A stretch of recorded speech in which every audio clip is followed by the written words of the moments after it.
Bonjour à tous, heureux de vous retrouver pour cette nouvelle étape du Trobraise organisée par le Télégramme en partenariat avec TBO et TB Sud, les télévisions du Finistère et du Morbihan. Dans le cadre des élections municipales avec l'info mobile, c'est cette dorénavant fameuse caravane rouge à bord de laquelle nous sillonnons les routes bretonnes et nous venons bien sûr au devant des citoyens, des politiques mais aussi de l'ensemble des acteurs de la vie locale, autrement dit vous qui habitez sur notre territoire. Pour cette 7e étape déjà, nous sommes à Illion, dans les Côtes d'Armor. Aujourd'hui, notre thématique principale sera axée sur l'environnement et on abordera bien sûr la question des algues vertes avec nos différents invités. Avant cela, je vais vous proposer de vous présenter ceux qui vont m'accompagner durant cette demi-heure. Armel Mingui, bonjour. Bonjour Armel. Bonjour Christophe, bonjour à tout le monde. Armel va être l'interface entre le public qui est devant la caméra, qui est assez nombreux. Il y a du monde pour ce débat. C'est de bon augure, Armel, pour le débat? Oui, tout à fait. Il y a des gens très intéressés par le sujet qui ont déjà posé pas mal de questions. Merci Armel, on te retrouve tout à l'heure. Armel Mingui qui est chef de rédaction de Paimpol au Télégramme. Et évidemment avec moi Laurent Marc, que je retrouve aussi après Saint-Brieuc. Laurent, donc toi tu es chef de territoire pour le Télégramme, donc sur la rédaction de Saint-Brieuc. Avant de parler du débat, est-ce que tu peux nous présenter en quelques mots la commune d'Illion? Alors Illion, c'est une commune littorale, 13 km, située à 13 km. Je me tourne vers Michael Cosson qui confirme située à 13 km de Saint-Brieuc. Le maire d'Illion, je vais le présenter après, bien sûr. Qui fait partie donc de Saint-Brieuc Armor Agglomération, l'agglomération briochine. C'est une commune où il y a à peu près 4300 habitants, c'est ça, monsieur Cosson? Une commune qui possède un littoral et un linéaire et des sentiers, dans ces sentiers côtiers qui sont très prisés des randonneurs et des joggeurs, puisqu'il y a ici des parcours de course à pied qui ont des trails, des bass trails qui ont été dessinés. Donc voilà, Illion, c'est une commune où il fait toujours beau, ou presque. Et la preuve aujourd'hui, la preuve, qui est donc située en fond de baie, ou presque au cœur de la baie, me dira Michael Cosson. Mais bon, géographiquement, effectivement, on est dans la baie de Saint-Brieuc, un petit peu en fond de baie, mais qui profite vraiment d'un linéaire côtier très très très prisé. Alors merci pour ce descriptif. Pour parler d'environnement sur ce bassin, 4 invités, un candidat au poste de maire et 3 représentants, ou du moins connaisseurs avisés aussi de la question de l'eau et de cette question liée notamment aux algues vertes. Guy Corbel, vous êtes vice-président de la Chambre d'agriculture des Côtes d'Armor. Vous êtes aussi en charge de ce dossier, notamment épineux, on va dire, de la question des algues vertes. Merci de votre présence aujourd'hui à nos côtés. On va évidemment échanger tout à l'heure. En face de vous, André Olivreau, président de l'association Halte aux Marées Vertes. Bonjour André Olivreau. Merci, vous avez arboré un beau coquelicot, j'imagine. Oui, prenez le micro, prenez le micro, car on vous entend beaucoup, et vous parlez fort, mais il faudra quoi qu'il en soit. C'est une rose de Noël, mais ça symbolise le coquelicot, parce que le coquelicot, il faut le laisser vraiment là où il est. Il ne faut pas le cueillir. Il ne faut pas le cueillir. Bon, écoutez, on n'abordera peut-être pas aujourd'hui le coquelicot. Alors, mon surnom, il faut quand même que je le rappelle, qui m'a été donné par, en fait, des riverains, des journalistes. Je suis le Tché des grèves, coriace et incorruptible. D'accord, bon écoutez, on va vous appeler le Tché. Ah bah il y a la claque. Ça claque qui est là en période d'élection, c'est ça, on parle des claques justement qui sont avec les candidats. Et André Olivreau n'est pas venu seul en tous les cas aujourd'hui. On va évidemment... Et je veux du soleil, c'est pour ça que nous avons mis notre stand là au soleil derrière. André Olivreau, pour vous expliquer, André Olivreau est venu justement avec une partie d'une délégation qui est mobilisée. Et eux, on va dire qu'on est à l'ombre un petit peu. Et puis André Olivreau s'est placé, lui, du côté du soleil. Donc voilà pourquoi il dit ça. Michael Cosson, le maire de la commune, merci de nous inviter ici, monsieur le maire. Vous êtes responsable des DTM, c'est ça, dans le privé, on va dire? Non, pas vraiment. Jusqu'à présent, un DTM n'a pas été privatisé. C'est plutôt fonctionnaire d'État. Dans le fonctionnaire d'État, bien sûr. Mais dans l'autre, dans votre privé, activité. Oui, ok, d'accord. Oui, je ne voulais pas que vous annonciez des choses qui n'ont pas eu lieu. J'ai pas cette prétention. Et vous brillez un nouveau mandat sur la commune d'Illion. On s'est positionné il y a 6 ans pour la première fois, puisqu'on n'était pas élu tout ce qu'on était dans le groupe que nous avons lorsqu'on s'est présenté il y a 6 ans, et donc on renouvelle notre candidature pour ces prochaines échéances. C'est-à-dire qu'il y a des choses encore à faire ? Oui, c'est jamais terminé. On abordera aussi cette question-là, bien sûr, avec vous. Merci en tout cas de nous accueillir ici à Ilion. Et Jean-Luc Barbeau, qui est président du comité local de l'eau et vice-président du SAGE. Le SAGE, c'est le schéma d'aménagement et de gestion de l'eau. Je raconte des bêtises. Non, c'est vice-président du pays de Saint-Brieuc, en charge du plan Algues Vertes, et président de la commission locale de l'eau de la baie de Saint-Brieuc. D'accord, très bien, monsieur Barbeau. On va rectifier tout ça. Merci à tous de votre présence. Ici, la thématique du jour, c'est bien sûr l'environnement et la question des algues vertes qui va occuper une bonne partie de notre débat. Elle interpelle tout le monde. Il y a beaucoup de monde ici. La preuve, pensais-tu qu'il allait y avoir justement une mobilisation aujourd'hui autour de cette question-là, Laurent ? Pas forcément. Enfin, c'est de là, qu'il y ait du monde qui soutienne André Olivreau, ce n'est pas vraiment surprenant. On a l'habitude et on s'attendait effectivement à ce qu'il y ait certains de ses soutiens qui soient là. Pour le reste, effectivement, je ne pensais pas qu'il y aurait autant de monde. Hein. La question des algues vertes et de l'environnement ici est forcément sensible. De là à mobiliser un jour de marché. Oui, c'est encore une autre histoire. Alors, avant de rentrer dans le vif des débats, je vous propose simplement de poser une définition sur le phénomène qu'on appelle communément algues vertes. Le phénomène est dû à la combinaison de 3 facteurs. Le premier facteur, géographie propice, des baies fermées ou confinées. Deuxième, température de l'eau et éclairement suffisant, des baies sableuses qui sont peu profondes. Et enfin, une surcharge d'azote des rivières qui se jettent dans ces baies. Je pense que déjà, on commence à poser juste les jalons, histoire qu'on ait tous une définition qui logiquement doit satisfaire tout le monde. Si Saint-Brieuc fait partie donc de l'un des 8 bassins versants concernés par cette prolifération massive des algues vertes en Bretagne, à ce jour, les 8 baies ont signé une charte définissant les objectifs et les moyens mis en œuvre pour diminuer cette prolifération. Laurent, pourquoi Ilion est devenu le lieu symbolique justement de cette lutte contre les algues vertes ? Alors Ilion est un lieu symbolique puisque ça s'est construit vraiment dans l'histoire, malheureusement à travers des épisodes douloureux, voire tragiques. C'était en 2008, il y a eu dans un premier temps, on a retrouvé des chiens morts dans des vasières, puis 2011, des sangliers, beaucoup de sangliers, au point que ça avait inquiété jusqu'à la région. Jean-Yves Le Drian, alors président de région, était venu, s'était déplacé sur place. Et puis un dernier épisode douloureux et vraiment tragique, la mort d'un jogger en 2016. Pour d'aucuns, les algues vertes sont responsables de ces épisodes tragiques. Pour ce qui est du décès de ce jogger, en revanche, la justice n'a jamais clairement établi de lien de cause à effet, ce qui a eu le don de déclencher la colère effectivement de la famille et puis des associations, dont celle d'André Olivreau. Il y a aussi le fait qu'à plusieurs reprises, les plages ont été fermées sur Ilion.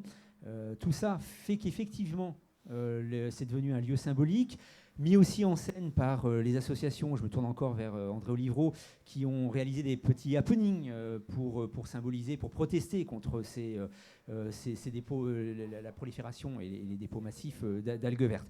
Donc voilà, tout ça fait que c'est devenu un lieu symbolique, au risque d'agacer les Ilionnais. On les a interrogés cet été, qui disent ben voilà, il n'y a pas qu'à Ilion qu'il y a des algues vertes. À Saint-Brieuc, on en a, plage du Valais, on en a eu, mais il y en a d'autres endroits en Bretagne. Mais il est vrai que Ilion revient très souvent quand on parle d'algues vertes. Mickaël Cosson, avant de donner la parole à André Olivreau, justement, le fait que Ilion soit mis sous le feu des projecteurs et soit ce symbole un petit peu des algues vertes, j'imagine qu'en tant que premier magistrat de la ville, voilà, ça va être compliqué de gérer aussi ça.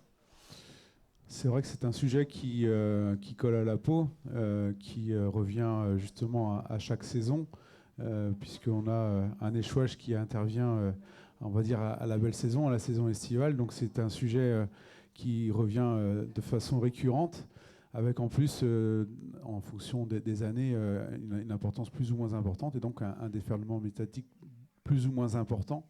Et c'est vrai que la saison 2019 a été particulièrement marquée en termes de tonnage. On arrive à un tonnage de près de 10 000 tonnes, sachant que ça représente la moitié de ce qu'on pouvait ramasser en 2009. Mais qu'aujourd'hui, avec les fermetures de plages que j'ai mis en œuvre dès 2017, avec un deuxième échouage important, c'est sûr que ça mobilise davantage. Mais j'ai envie de dire que tous les gens autour de la table sont aussi là pour être davantage vertueux envers l'environnement, avec des manières différentes, mais en tous les cas avec un objectif commun. On reviendra évidemment sur tout ce que vous avez mis en place pour lutter, alors de façon préventive ou curative, pour le coup, contre cette prolifération. André Olivreau, vous êtes donc le président de l'association Halte aux Marées Vertes. Vous êtes dans votre jardin ici. Vous la connaissez sur le bout des doigts, cette baie de Saint-Brieuc. Vous l'avez vue évoluer au fil des années?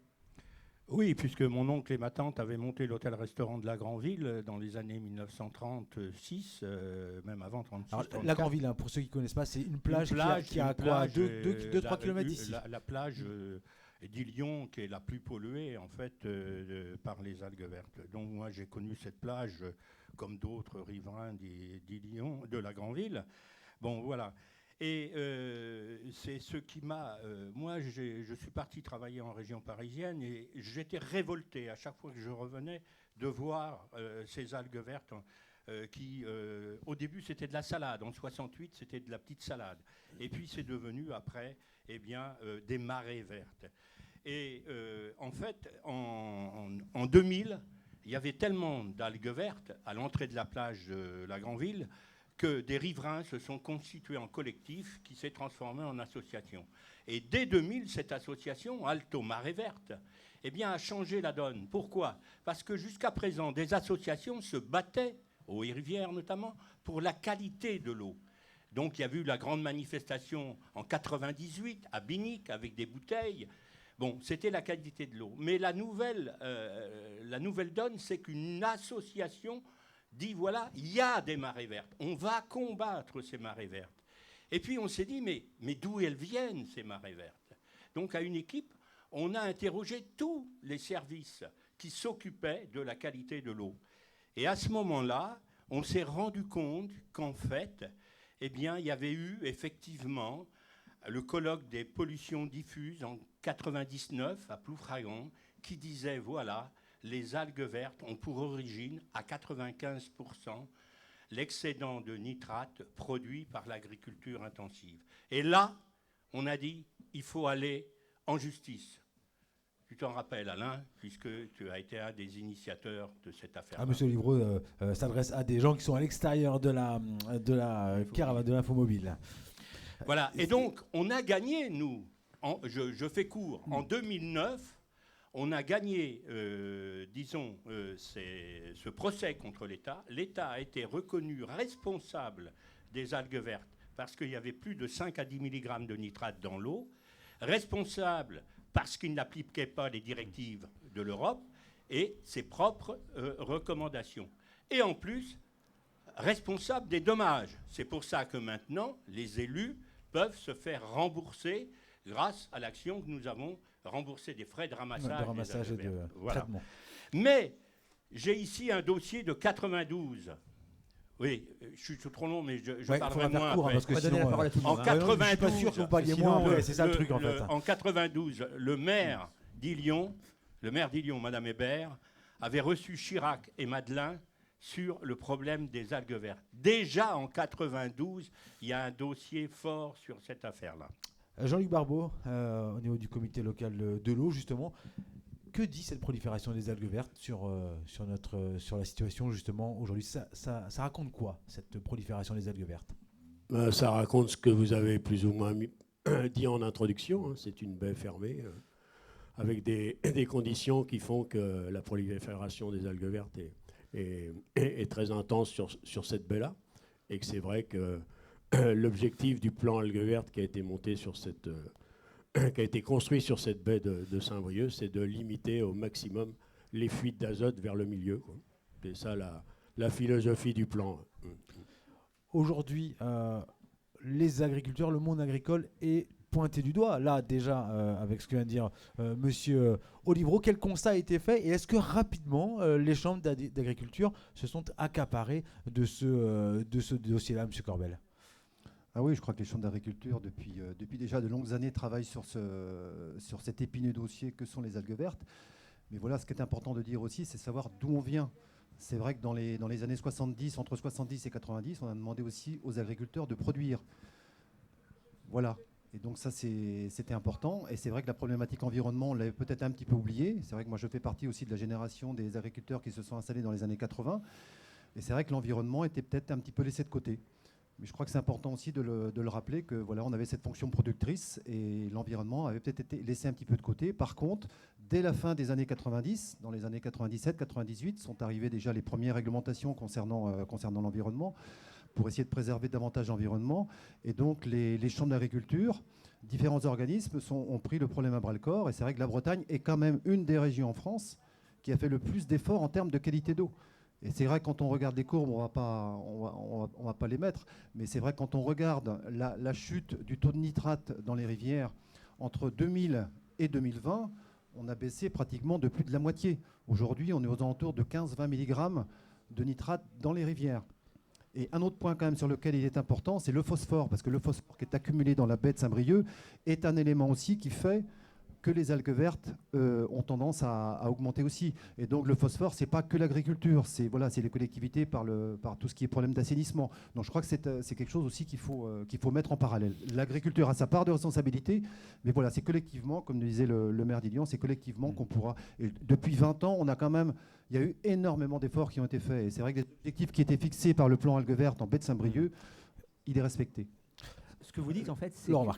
Oui, pardon. Ce que vous dites, c'est qu'effectivement, l'agriculture a une part de responsabilité, mais collectivement, les collectivités locales et chacun de nous, dans nos gestes quotidiens, on a aussi une part de responsabilité dans la prolifération. Ah oui, tout à fait. C'est ça, parce que c'est vrai que l'assainissement a été pointé du doigt, parce que c'est vrai que voilà, je vais pas remettre en cause telle ou telle collectivité, mais on sait très bien que voilà, il y a des systèmes d'assainissement, notamment on est quand même en bordure côtière. On a quand même une population qui l'été augmente quand même de façon assez importante. Donc voilà, on a toute cette problématique-là. Les collectivités, parce que je suis élu aussi dans ma commune, donc je sais ce qu'il en est. L'agence de l'eau est là aussi pour nous soutenir. Il y a eu beaucoup d'efforts qui ont été faits, mais voilà, c'est un problème. Et je trouve quand même qu'il y a des fois, quand on voit médiatiquement, on est mis souvent un peu au bout du fusil. Quelque part, la Bretagne et quand même, notamment les Côtes d'Armor, ont fait quand même énormément d'efforts en termes d'environnement. Je crois que c'est une problématique je trouve sur lequel on a beaucoup travaillé. Il reste encore du travail à faire parce que voilà, c'est d'essayer de concilier économie, écologie et agriculture. C'est vrai que c'est le triptyque sur le qu'on va devoir...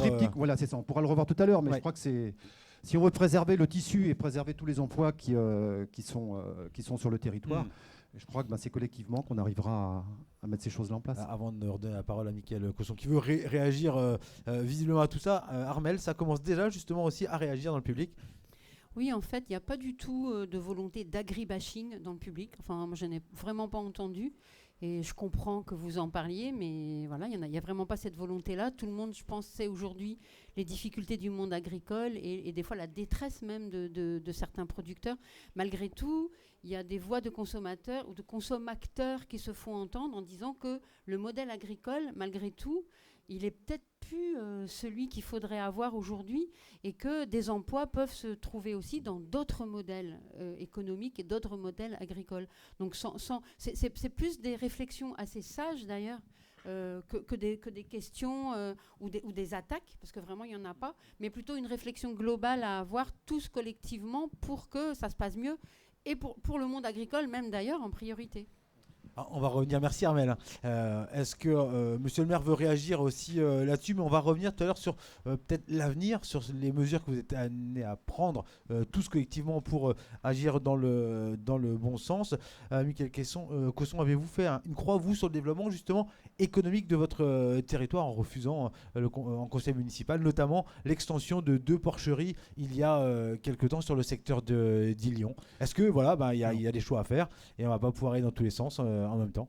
Alors je voudrais préciser la position qui a été celle du conseil municipal, qui est parfois mal interprétée ou en tout cas pour d'autres fins, mais effectivement le cas des 2 dernières porcheries qui ont été amenées à passer en conseil municipal sont le résultat d'une réflexion qu'on a pu avoir au sein même du conseil municipal, à savoir, on ne peut pas d'un côté vouloir résoudre le problème des algues vertes qui nous revient chaque année et ne pas avoir un regard ou en tout cas ne pas s'appuyer sur des instances qui ont comme mission de pouvoir améliorer le profil de la qualité des eaux de notre rivière. Et la position du conseil municipal, c'était non pas de partir sur un refus, j'ai envie de dire, bête et méchant, mais qui ne fait pas avancer les choses, mais plutôt à se dire, nous avons un projet d'un agriculteur, plutôt que d'avoir une position soit favorable, soit défavorable, le dernier mot revenant au préfet, sollicitons plutôt la commission locale de l'eau, qui, elle, va s'assurer que le projet tel qu'il est présenté, permet d'améliorer les conditions vis-à-vis de l'environnement. J'ai envie de dire que ça, c'est un dossier qui, si vous êtes particulier, que vous voulez construire une maison individuelle, avant même de pouvoir savoir si vous allez pouvoir implanter votre maison individuelle, on va vous demander de faire une étude sur l'assainissement individuel de votre maison. Et on va même vous demander de faire une étude de réglementation, sur la réglementation thermique. Eh bien, en fait, il faudrait qu'on puisse avancer dans ce sens pour que de manière à ce que nos agriculteurs, comme l'a rappelé mon voisin, il y a 60 ans, quand on est venu les prendre par la main, qu'on leur a demandé de démonter les talus, d'utiliser les produits qu'on leur donnait entre les mains, parce qu'il fallait qu'ils agissent maintenant pour produire davantage et qu'ils abandonnent leur manière de faire auparavant, eh bien, on a envie de dire, l'accompagnement qui a été fait, qui nous a emmenés droit dans le mur avec les problèmes qu'on peut rencontrer aujourd'hui d'un point de vue environnemental, d'un point de vue qualité des produits, eh bien, faisons en sorte que l'État, qui a su démobiliser un moment, remobilise dans ce sens. Parce qu'en fait, on sait que la société évolue, elle est beaucoup plus attachée à son environnement, beaucoup plus attachée à ce qu'il y a dans son assiette, que ça a pu être le cas pendant des années. Et les seuls acteurs qui peuvent nous le permettre, ce sont bien nos agriculteurs. Parce qu'on sait qu'ils sont capables de le faire. Maintenant, il faut mettre l'accompagnement technique, administratif et financier pour justement que toutes les conditions soient réunies pour apporter de la qualité dans nos assiettes et dans notre environnement. Et votre voisin, c'est Guy Corbel, vice-président de la Chambre d'agriculture des c'est pas mon voisin en général. Aujourd'hui, c'est mon voisin. André Olivreau, tout va bien? Oui, tout va très bien, Madame la Marquise. Bien, écoutez, effectivement, nous, notre combat Alto-Marie Verte, c'est pas contre les agriculteurs. Moi, j'ai sorti un bouquin il y a... On parlera d'agribashing tout à l'heure, en effet. Hein, dans ce bouquin, je décris qu'en fait, c'est le plan Marshall, les accords de Brighton en 43-44, qui ont été portés par Marshall, qui ont fait en sorte que cette agriculture intensive se développe. Et donc, des agriculteurs sont partis en formation en 1946 pour justement faire ces pratiques-là que vous avez racontées tout à l'heure, c'est-à-dire abattre les talus. Ils avaient même prévu, les Américains, de faire des poulaillers à étages. Ils ont fait des essais, mais ils se sont rendus compte qu'en Bretagne, on ne pouvait pas en faire parce que ça ne tenait pas la route. Bon, aujourd'hui, il y a en fait un plan algues vertes. Il est sur la base du volontariat. Les résultats ne sont pas là, puisqu'on a encore des algues vertes. Il y a des extensions d'élevage qui se produisent. Or, on fait des constats. Nous, on est équipés maintenant, Alto-Marie Verte, de tous nos appareils. Et bientôt, on va mesurer le taux d'ammoniac là, après les épandages. Aujourd'hui, notre terre ne peut plus en absorber. Là, aujourd'hui, on aura encore des algues vertes. Donc, qu'est-ce qu'il faut faire? Tout ce qui existe, l'existant en exploitation, doit se transformer. Il faut un plan Marshall de la reconversion de l'agriculture intensive en une agriculture paysanne. Et c'est ça qui est important. Sinon, on n'arrivera jamais à casser ce plafond de verre qui est ce taux de nitrate qui favorise les algues vertes. Jean-Luc Barbeau, le constat, est-ce qu'il y a objectivement des améliorations? Est-ce qu'on va dans le bon sens? Alors les améliorations, quelques chiffres quand même. Depuis le début des années 2000, on mesurait à peu près 2350 tonnes par an d'azote à arriver dans la baie. 400 entre mai et septembre. Aujourd'hui, on est à 1400 tonnes à peu près par an et 190 tonnes entre mai et septembre. Donc les améliorations, il y en a. Il y a moins d'azote à arriver dans la baie. Sur les percentiles, parce qu'on parle souvent, nous on parle en flux d'azote, mais sur les percentiles, dans les années 2000, on était... Alors, percentile, c'est C'est la milligramme par litre, quoi. D'accord. Donc, dans les années 2000, on était de 45 à 82 mg suivant les cours d'eau. Hein. Donc, les cours d'eau qui se jettent dans la baie de Saint-Brieuc, l'Ic, le Gouessant, l'Urne et le Gouette. En 2018, on est entre 29 et 45 mg par litre. Et entre mai et septembre, au début des années 2000, on était de 31 à 70 mg par litre. En 2018, on est de 18 à 38 mg par litre. On a gagné entre 0,8 et 2 mg par litre chaque année depuis les années 2000. C'est beaucoup ou pas? Bah, c'est assez conséquent quand même. C'est-à-dire qu'il y a eu vraiment des efforts pour limiter. Moi, voilà, c'est les chiffres qu'on mesure, donc voilà, moi, je n'ai pas d'autres appréciations là-dessus. Ouais. Je veux simplement dire aujourd'hui que le plan Algues Vertes numéro 2 a été lancé. Nous, on fait un constat, c'est que administrativement, politiquement et économiquement, collectivement, on n'a pas pris la mesure de ce qu'il restait à faire pour arriver aux objectifs 2027, 850 tonnes d'azote dans la baie. Objectif B27, vas-y Laurent. Ouais. Vous annoncez effectivement qu'il y a des efforts qui sont faits, on le voit, ça baisse. Pourtant, cette année, en 2019, c'était vraiment un raz-de-marée. Une année catastrophique au niveau. C'était une année catastrophique. Alors voilà, comment on explique ça? Et puis ensuite, je voudrais vous interroger, Michael Cosson, justement sur l'action collective, parce que vous pointez du doigt, Monsieur Barbeau, mais effectivement, je sais que vous avez poussé un coup de gueule, Michael Cosson, cet été justement. C'est là où le bas blesse peut-être, travailler collectivement, c'est ce que vous dites, Monsieur Barbeau. Juste pour vous rappeler quand même que l'année dernière, l'année dernière maintenant. Oui. On a vu que les algues vertes commençaient à croître au mois de février, environ 3 mois avant ce qui se faisait habituellement. Donc là, il y a des conditions climatiques qui ont fait et qui font, et d'ailleurs Sylvain Ballu et Patrick Durand se sont exprimés médiatiquement là-dessus, ce sont quand même les spécialistes du sujet, avec d'autres, mais ce sont des spécialistes. Et c'est vrai que là, on a un vrai souci, le souci du ramassage beaucoup plus systématique qu'on a un peu ignoré ces dernières années, parce que la marée verte d'une année alimente celle de l'année qui suit. D'accord. On va donner la parole au maire d'Île-Dion. Oui. Vous parliez du raz-de-marée. Je voudrais juste passer le raz-de-marée médiatique qu'on a pu avoir en 2019. Oui. Aussi, ouais. Et qui a été aussi le suivant de celui de 2017. Et effectivement, on a un souci, et c'est ça aussi la difficulté auquel on est confronté, c'est que depuis 2017, j'ai pris la décision de fermer des sites dès lors qu'ils présentaient un danger. Ce qui, du coup, forcément amène nos journalistes à se préoccuper davantage du souci. Comme, j'ai envie de dire, avant les années 2000, finalement, les articles, il n'y en avait pas beaucoup plus, alors qu'on avait des algues vertes bien plus importantes. C'est sûr qu'on ne fait pas des reportages sur toutes les plages qui sont ouvertes. Exactement. Non plus, hein. En revanche, celles qui sont fermées, c'est un peu plus rare. C'est ça. Mais auparavant, en 2009, par exemple, lorsqu'on était sur des tonnages d'environ 24 000 tonnes, et qu'aujourd'hui, en 2019, on ferme alors qu'on est à 10 000 tonnes, on peut se poser la question pourquoi ces sites restaient ouverts. Il y a une prise de conscience, ça c'est important de le souligner, c'est-à-dire qu'on prend la mesure de nos responsabilités et on essaye de pouvoir avancer sur des problématiques.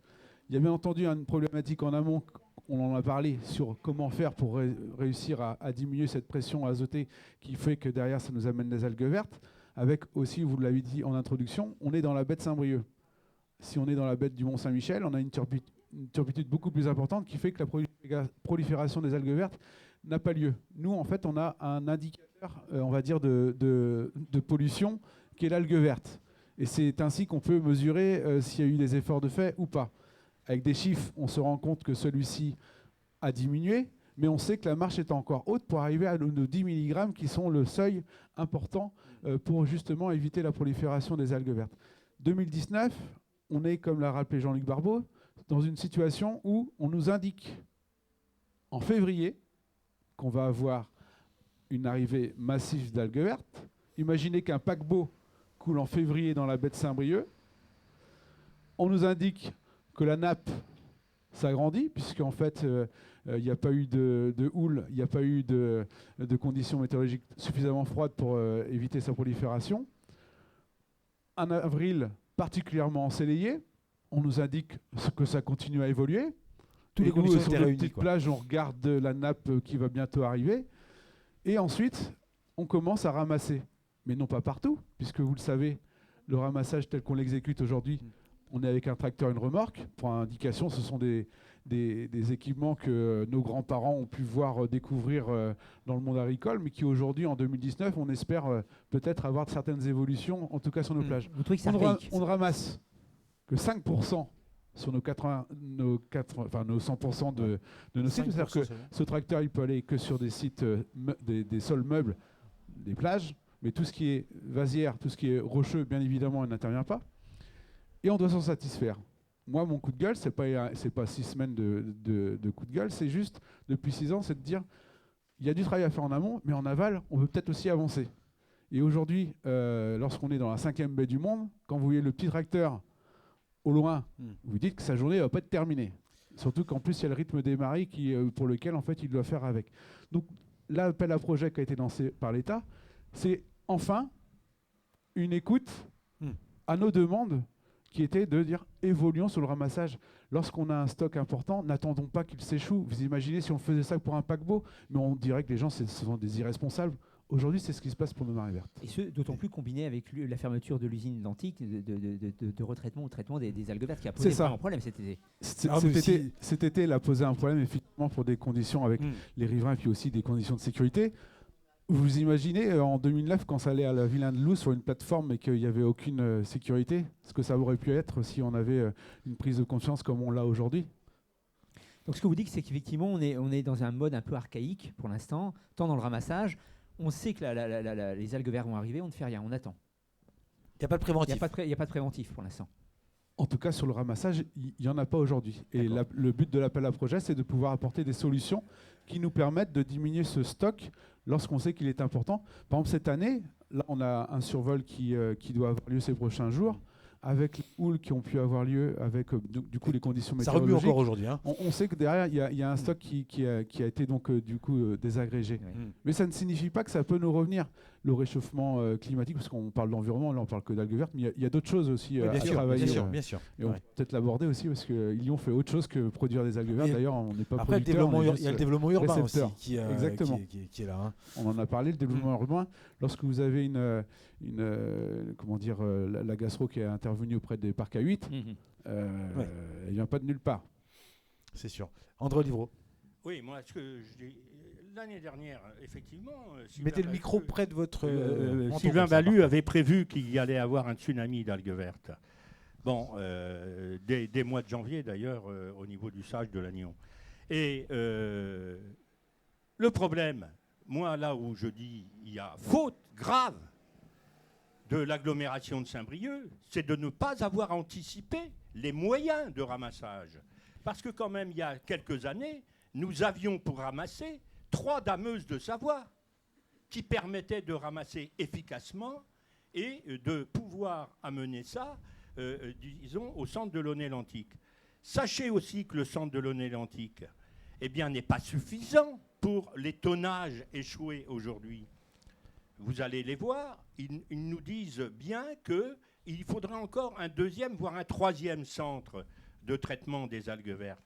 Donc en fait, c'est pas, je veux dire, il faut appliquer bien sûr le plan algues vertes d'une façon intégrale, rendre obligatoire les dispositions, donner les moyens aux agriculteurs de se reconvertir. Mais au niveau du curatif, il faut absolument se donner les moyens de ramasser, parce que sinon, c'est pour ça que vous êtes obligé de fermer les plages. Vous voyez, alors, on a des petites bennes de gamins pour ramasser les algues vertes. Vous le rejoignez d'ailleurs. Mais oui, mais vous êtes on dit la même chose. On dit la même chose. Vous êtes à l'agglomération. Vous êtes à l'agglomération de Saint-Brieuc. Alors, on va essayer de faire en sorte que le débat soit constructif. Donc, en fait, il n'y a pas les moyens de ramassage. Monsieur Livreau, laissez Monsieur Cosson répondre, s'il vous plaît. Ce qu'il y a de bien, c'est qu'on s'entend sur ce point-là. Manque de moyens, ça c'est il y a évidemment un manque de moyens. Et je vais vous expliquer pourquoi. en 2009, lorsqu'on a donc du coup commencé le ramassage dans la baie de Saint-Brieuc, ce qui n'était pas le cas auparavant, on a exclu tout autre mode de ramassage que celui-ci. Il fallait ramasser comme cela, une fois qu'il était échoué. Il nous a fallu 6 ans pour enfin avoir un appel à projet de la part de l'État pour faire évoluer cette technique de ramassage. Alors bien entendu qu'il y a un manque de moyens. C'est ce que j'arrête pas de dire depuis 6 ans. Aujourd'hui, il y a une prise de conscience. Maintenant, on va avoir bien entendu l'apport de l'État. C'est pour ça que là, il est important l'État. Parce qu'aujourd'hui, l'État, il est là juste effectivement parce qu'il a été reconnu coupable pour signer le chèque en fin de saison. Mais c'est tout. Et aujourd'hui, ce qu'on a besoin, c'est qu'il y ait un accompagnement bien plus important pour que justement on puisse évoluer nos techniques et faire en sorte qu'on n'ait plus un problème de moyens, mais qu'on soit justement à la hauteur de l'enjeu et qu'on mette les moyens à la hauteur de l'enjeu. Et c'est ça qu'on réclame. Et je suis d'accord sur le fait qu'aujourd'hui, les moyens ne sont pas en place pour justement, lorsqu'il y a un problème, que tout soit fait pour qu'on n'ait pas à fermer des plages. Cependant, c'est peut-être en fermant des plages qu'on va peut-être faire évoluer les moyens. Puisque jusqu'à 2017, personne ne se préoccupait du ramassage. Depuis qu'on ferme des plages, on s'en inquiète. Jean-Luc Barbeau, est-ce que vous sentez qu'il y a une situation de blocage, hein? Vous dites qu'il faut que tout le monde avance en même temps et vous êtes un peu contre une sorte d'idée de radicalisation, un peu que chacun campe sur ses positions sans faire un pas vers l'autre pour avancer dans le bon sens. Voilà, sur le sujet du curatif, on est tous d'accord. On a fauté, on n'a pas mis les moyens qu'il fallait et aujourd'hui, c'est un vrai sujet à part entière. Donc il n'y a aucun souci. Moi, je suis et le préventif alors. Et sur le préventif, je vous le dis et je le répète, c'est qu'aujourd'hui, on a un seuil à franchir. Il va falloir vraiment une mobilisation de tous pour franchir ce seuil. Je ne suis pas sûr que tout le monde est conscient des efforts qui restent à faire. Aujourd'hui, je vais vous parler d'un sujet qui n'est pratiquement jamais abordé. On parle souvent des documents d'urbanisme. On parle du schéma de cohérence territoriale. On parle du foncier pour nourrir, foncier agricole pour nourrir les hommes. On parle du foncier pour faire de l'habitat. On parle du foncier pour faire de l'économie. On ne parle jamais de foncier pour régler nos problèmes environnementaux. Et pourtant, il va vous falloir du foncier pour faire ça. Que ça soit pour stocker du carbone, que ça soit pour tamponner, que ça soit pour faire de l'interface entre la culture et le milieu. Et ça, c'est complètement ignoré. Il va falloir changer de logiciel sur tout ce qui est urbanisme, sur tout ce qui est foncier et sur tout ce qui est document d'urbanisme. C'est-à-dire que préserver du foncier, justement, dédié à l'environnement, c'est bien ça. On est sur un PNRA ici, Laurent, non, ça serait inscrire quoi, justement, un secteur comme celui de Saint-Brieuc dans un parc national, éventuellement, ce serait ça? Non, aujourd'hui, techniquement, lorsqu'on parle de fuite d'azote, c'est vrai que l'azote ne suit pas le même chemin que les pesticides et ces choses-là, mais aujourd'hui, on travaille sur l'érosion sur certains secteurs, pour les pesticides en particulier le phosphore. Et là, c'est des vrais sujets à part entière. Si on ne travaille pas sur l'érosion, si on ne travaille pas sur le stockage du carbone, si on ne travaille pas non plus sur les tamponnements, on n'arrivera pas à résoudre nos problèmes environnementaux, dont une diminution importante des algues vertes en baie de Saint-Brieuc. Ça, c'est clair et net. Il faut changer les logiciels de pensée chez les élus, en particulier les élus d'aujourd'hui et les élus de demain. Le PNRA, parc naturel régional. Sur ce sujet, Jean-Luc, la directive cadre européenne dit bien rétablir le réseau hydraulique naturel, reconquérir les zones humides. Ça veut dire empêcher de combler les zones humides, empêcher d'urbaniser. Or, dans la dernière période, tu sais bien, il y a eu des comblements de zones humides et ça continue encore. Donc, faisons respecter les règles de l'Europe et nos propres règles déjà. C'est ça qui sera important. Voilà. Moi, vous savez, à côté, il y a un marché. Oui. Antoine Cabaret, c'est du bio qui vend. Vous savez qu'il n'y a pas longtemps... C'est un maraîcher qui est juste en train de vendre justement ses il n'y a pas longtemps qu'il dit qu'il est bio. Il est bio depuis très longtemps. Mais il ne voulait pas s'afficher bio parce que ce n'était pas bon. Eh bien, c'est ça qu'il faut demain. On va aller sur le... Justement, André, sur l'avenir. Vous parlez d'aide à la reconversion des agriculteurs. Monsieur Corbel, justement, est-ce que c'est c'est effectivement quelque chose de viable. C'est le message que vous recevez, vous l'entendez, ça? Non, je crois que le message qu'il faut faire passer, c'est que si on va avoir une agriculture forte en Bretagne, c'est dans sa diversité. C'est vrai qu'il y aura de la place pour l'agriculture bio, il y aura de la place pour l'agriculture conventionnelle, il y aura de la place pour des gens qui veulent travailler en circuit court. Mais je crois que ce qui est important et ce qui fera la force de l'agriculture demain, l'agriculture bretonne et costa-armoricaine, c'est sa diversité. Et des zones à préserver, justement, là, c'est peut-être aussi dire qu'il faut qu'on ait une agriculture qui soit différente sur certains secteurs, comme celui des bassins versants. Comme ceux des bassins versants. Mais je crois que tout à fait. Je crois que les agriculteurs, de plus en plus, ils prennent conscience de ça. Il y a des choses qu'il va falloir faire bouger au niveau de leur exploitation, parce qu'on voit bien, voilà, par la pression médiatique aussi qu'il fait. Mais moi, je voulais quand même juste rappeler qu'on est quand même dans un milieu naturel et l'agriculture, c'est un pas de temps qui est assez long. Et c'est vrai, quand on met des mesures en place, notamment par rapport à tout ce qui est qualité d'eau, ça demande du temps. En général, la réponse du milieu, c'est entre 5 et 10 ans. Donc laissons aussi un peu de temps aux agriculteurs pour mettre ces choses-là en place. Je sais qu'il peut y avoir des personnes qui sont peut-être un peu plus pressées que d'autres, mais les agriculteurs, ils veulent bien travailler, mais si on veut travailler dans la sérénité, il faut le temps de mettre les choses en place.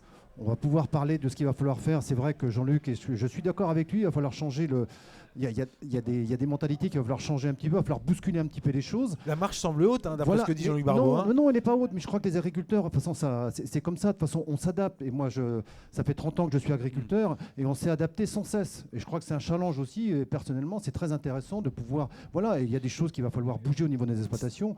Nos systèmes vont évoluer. Mais je crois qu'il faut être ouvert au dialogue. Et puis voilà, on a un plan Algues Vertes qui est là. Et moi, j'exploite des terres en BV Algues Vertes. Donc voilà, donc je suis concerné aussi par ça. Et justement, c'est quoi être agriculteur aujourd'hui quand on est sur un bassin versant comme le vôtre, concerné par les algues vertes? On parlait d'agribashing. André Olivreau, on va dire que c'est un peu la bête noire aussi des agriculteurs aujourd'hui. C'est un opposant, justement, concrètement, aux pratiques que vous avez aujourd'hui. C'est quoi être aujourd'hui, avoir la vie d'un agriculteur sur un bassin versant? Sur un bassin versant, aujourd'hui, c'est que ce que les agriculteurs... Vous avez montré du doigt? Oui, on est montré du doigt, tout simplement, parce que je crois qu'on a laissé ça pendant de nombreuses années. On a laissé cette partie agronomie, cette partie sol, qui est quand même un élément important dans l'exploitation. On l'a laissé un petit peu de côté. Et c'est vrai que ça fait une quinzaine d'années qu'on est revenu. Et je crois que l'agronomie, il faut remettre l'agronomie au cœur de l'exploitation. Et on sait très bien que voilà, par rapport à toutes les problématiques, limiter les fuites d'azote, on parle de pesticides, c'est pareil aussi. Donc il y a un tas de choses sur lesquelles il va falloir travailler pour améliorer. Mais voilà, il n'y a pas de... On a l'impression que parfois vous êtes irréconciliable. Alors, manifestement, vous écoutez, là il y a peut-être... Il parlait de point de blocage tout à l'heure, sur lequel on ne peut pas avancer. Est-ce que toutefois, voilà, vous êtes capables, les uns et les autres, de travailler ensemble? C'est le message que vous sentez passer, monsieur Barbeau. Jean-Luc Barbeau, allez-y, donnez, est-ce que vous êtes pour le coup un élément objectif, on va dire, entre les deux? Juste un exemple, travailler ensemble, il n'y a pas de problème, parce que je suis élu à Lamballe-Terre-et-Mer et Guy est de Lamballe-Terre-et-Mer. On a été chez lui il n'y a pas si longtemps que ça, et ça a même été filmé par des médias. On a reméandré le Mirbel. C'est-à-dire qu'une rivière qui avait été mise à un endroit, on l'a remis au point bas. On l'a reméandré sur des parcelles à Guy. Il a aussi fait du talutage en bas de parcelles. Il a boisé. Donc les agriculteurs, et il y en a qui sont quand même... voilà. C'est pour ça aussi qu'au niveau de la baie de Saint-Brieuc, on a déposé un dossier sur un appel à projet de l'Agence de l'eau, des paiements pour services environnementaux. Car ça aussi, pour demain, ce sont des choses qui doivent évoluer. Parce qu'à partir du moment où des agriculteurs travaillent dans le sens de l'intérêt général, économiquement, ils doivent y retrouver leur compte, contrairement à ceux qui font un peu l'inverse de ce qu'il faudrait faire. Alors avant de vous donner la parole, Monsieur Cosson, ça bouge aussi dehors, parce qu'on l'entend, ça discutait fort tout à l'heure. On a du mal presque à s'entendre. Tant mieux, c'est-à-dire que les débats sont animés. On va revenir, André Olivreau, à prendre la température dehors avec Armel. Alors, la température dehors, elle reste fraîche, mais dans les têtes, elle est un peu plus échauffée par moment. En fait, il y a aussi peut-être de l'autocritique de notre part, c'est qu'il y a des soucis peut-être de démocratie locale. C'est-à-dire qu'il y a des candidats face à M. Cosson qui sont là et qui présenteront une liste au municipal. Donc, ils regrettent un petit peu de ne pas être sur le plateau. Voilà, déjà. Et alors, autre chose, il y a des...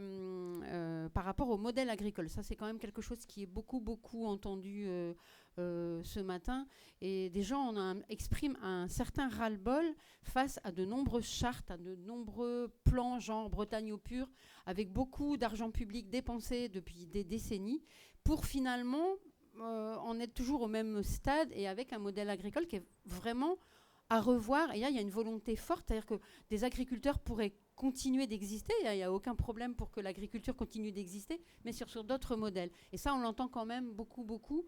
Et notamment, donc une dame me disait qu'il y a de la contradiction et des problèmes de lecture entre le grand public et peut-être les instances représentatives du monde agricole, avec un plan algues vertes 2016-2021 qui devrait faire baisser les flux d'azote de 30 à 60%, quand M. Barbeau parle de 1 mg seulement par an de la baisse du flux d'azote.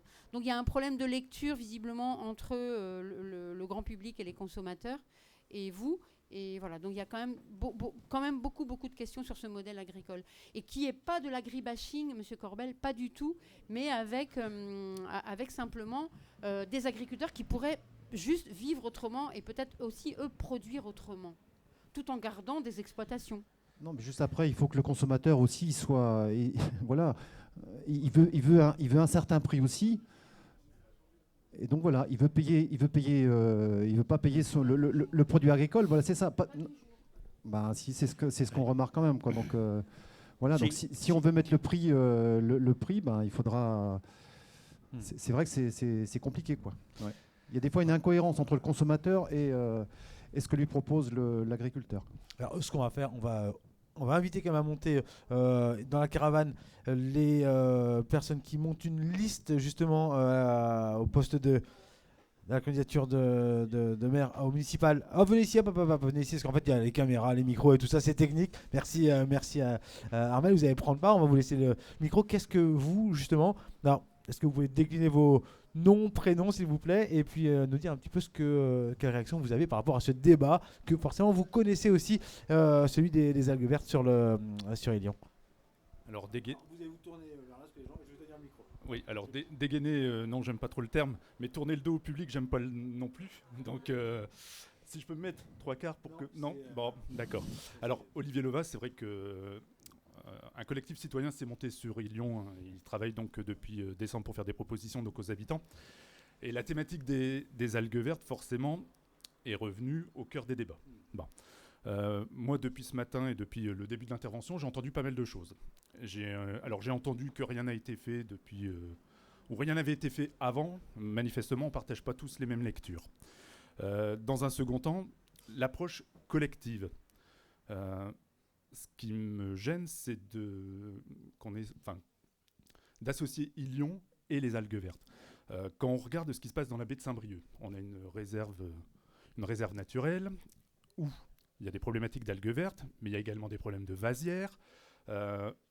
Et globalement, on est tous d'accord pour dire que les activités humaines ont des impacts, en fait, sur notre environnement.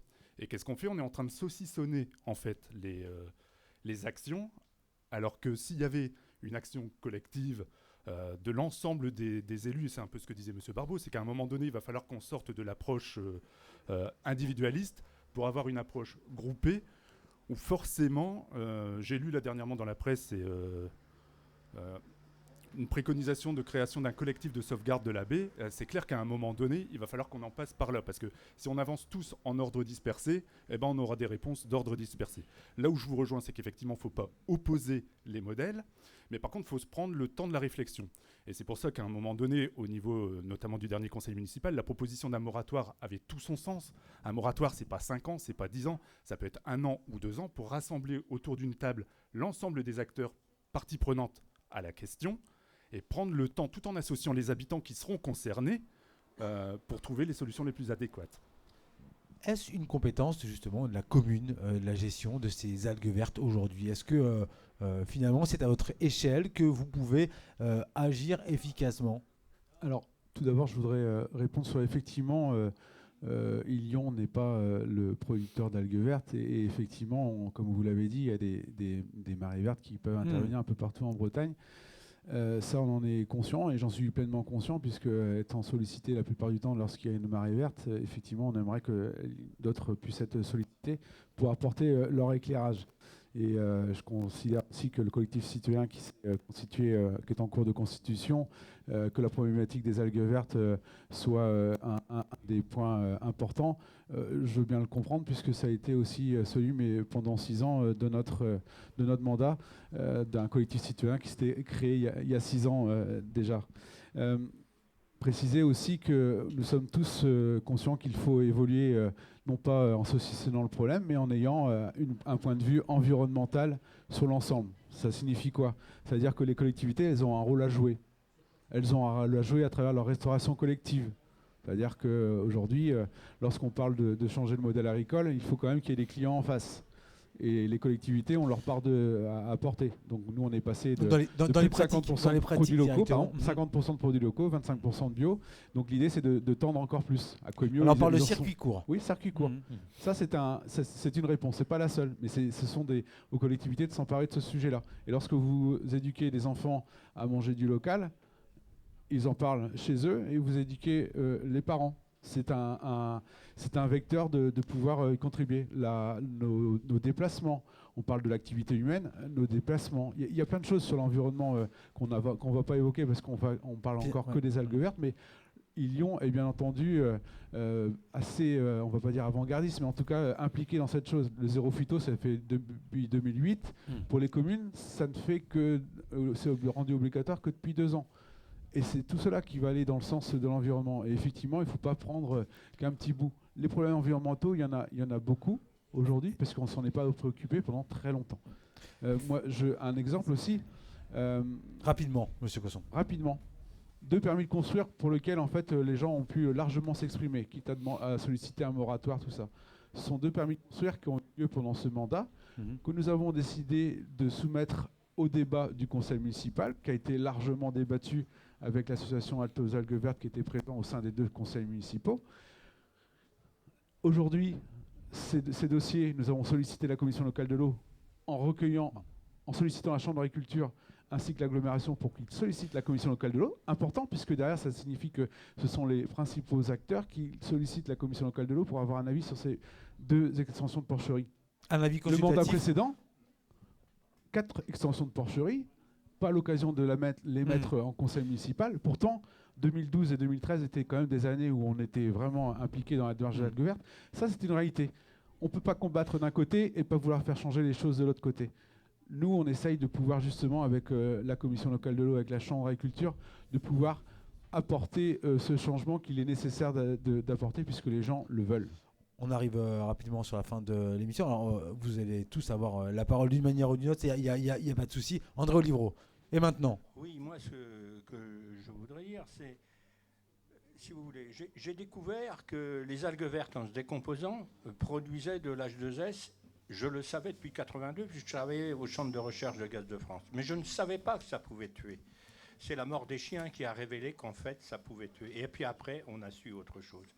Mais on découvre aujourd'hui, avec des journalistes, avec des chercheurs, que l'élevage industriel aujourd'hui, eh bien... Le micro près de la bouche, monsieur. L'élevage industriel aujourd'hui produit des déjections qui ne sont pas simplement des déjections chargées en azote et en nitrate de phosphore, mais aussi en métaux lourds. Et les métaux lourds, et même, par exemple, le nouveau système de traitement de collecte du lisier, le système de TRAC, qui sépare la partie liquide de la partie solide. Mais la partie liquide, c'est celle-là qui est la plus chargée en métaux lourds. Et c'est celle-là qu'on épand sur nos terres. Et donc vous demandez quoi aujourd'hui? On va retrouver ça dans l'eau. Vous préconisez quoi, André Olivreau? S'il y a eu des pollutions là récemment au niveau des huîtres et tout ça, eh bien c'est lié à tous ces métaux lourds qui existent. Voilà. Donc c'est ça qui est important. Moi, je condamne pas des pratiques, je constate que des pratiques sont condamnables parce qu'elles tuent le vivant. Guy Corbel, vous êtes directement concerné, je dirais, par ce que dit là André Olivreau. Oui, je me suis déjà exprimé tout à l'heure. Voilà, c'est ça. À chaque fois, on parle de l'agriculture, mais c'est vrai qu'on parle de nitrate, de phosphore. Il n'y a pas que l'agriculture.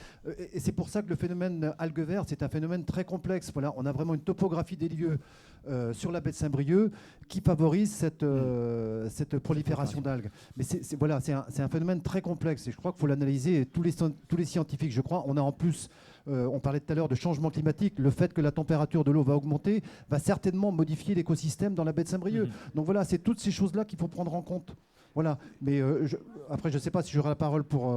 Allez-y, si vous avez. On arrive à la fin de l'émission. Après, par rapport à ce qu'on disait tout à l'heure, c'est que collectivement, il faut accompagner les agriculteurs. Je crois que c'est tous les acteurs économiques sur le territoire qu'il faudra qu'ils accompagnent les agriculteurs pour modifier et effectuer cette transition de façon à mieux respecter l'environnement, limiter les fuites d'azote et surtout préserver aussi l'équilibre économique. Jean-Luc le disait tout à l'heure, l'équilibre économique de l'exploitation, parce que chaque agriculteur a le droit aussi de gagner un petit peu d'argent, quoi. Jean-Luc Barbeau.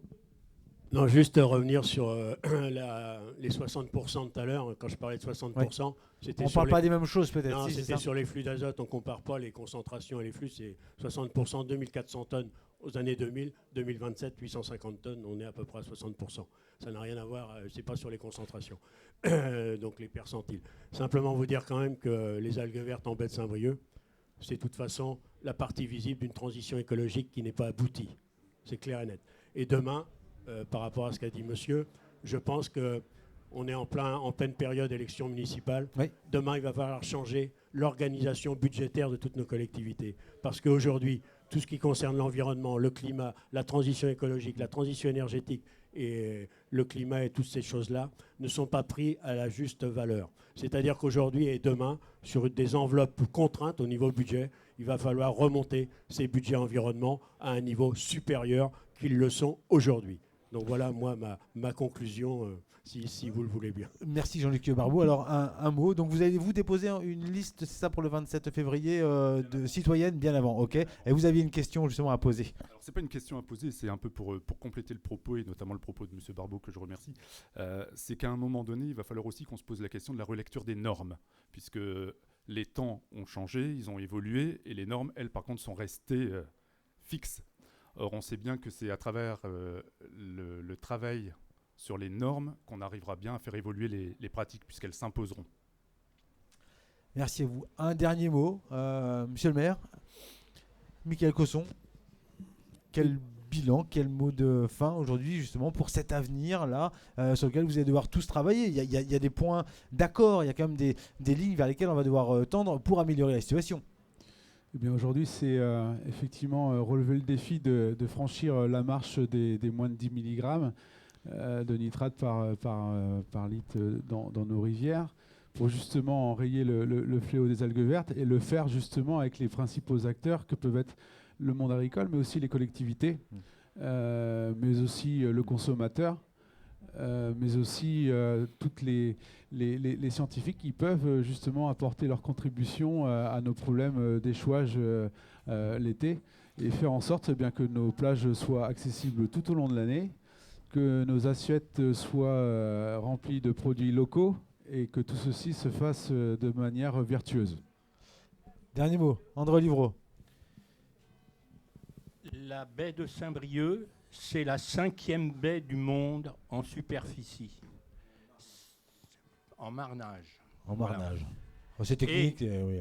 En fait, cette baie a un même taux de nitrate dans l'eau, dans la mesure où elle se sédimente fortement avec la construction du port du Légué, l'extension de ce port du Légué, eh bien les algues vertes se développeront encore beaucoup plus facilement. Donc c'est mon mot de la fin. Il faut que ce 4e quai du port du Légué ne soit pas construit. Et c'est pour ça que je rejoins notre candidat là. C'est qu'il faut un collectif de l'ensemble des citoyens de la baie pour travailler à cette problématique-là. Laurent, là je suis obligé de te laisser la main là, sur le côté du 4e port du quai du Légué. Pour l'instant, il est quand même repoussé d'année en année. Effectivement, on l'annonce, il est fléché pour 2022. On attend. Voilà, c'est pas encore, il n'est pas encore acté. Hein, ça a quand même été reportées souvent. On peut effectivement s'interroger sur les flux, les courants qu'il va générer et effectivement ce que ça peut générer, les conséquences que ça peut générer. Je sais qu'à l'Aglo, je me tourne vers vous, Michael Cosson, vous êtes assez vigilant et je sais aussi que la maire actuelle de Saint-Brieuc, Marie-Claire Duron, est assez vigilante là-dessus. Maintenant, effectivement, c'est aussi de la compétence du département. Un mot rapide. Entre autres. Ouais. Le système d'envasement, effectivement, c'est un problème réel pour la baie de Saint-Brieuc qui effectivement conditionne la prolifération des algues vertes et qui en plus peut mettre en difficulté d'un point de vue sanitaire certaines plages. Donc c'est effectivement, il faut prendre en considération et s'il y avait modélisation du port de Légué, que les mesures compensatoires environnementales qui seraient exigées le soient pour notre baie plutôt que dans d'autres territoires, comme ça a été évoqué à un moment et pour lequel je suis intervenu pour que ça n'ait pas lieu. Merci, on va terminer sur cette note-là, ces paroles-là, ce 7e débat. Merci Laurent de m'avoir accompagné. Merci messieurs d'avoir participé à ce débat, un débat qui était intéressant, évidemment vif à l'intérieur, mais à l'extérieur aussi, comme quoi évidemment ces questions-là font réagir. Vendredi, autre thématique, autre destination. Nous serons dans le Finistère Sud, du côté de Fouesnant. D'ici là, restez évidemment nombreux sur les réseaux sociaux, sur le site internet du Télégramme, letélégramme.fr, ainsi que sur nos sites internet des chaînes de TBO et TB Sud. D'ici là, on se retrouve très vite. Au revoir.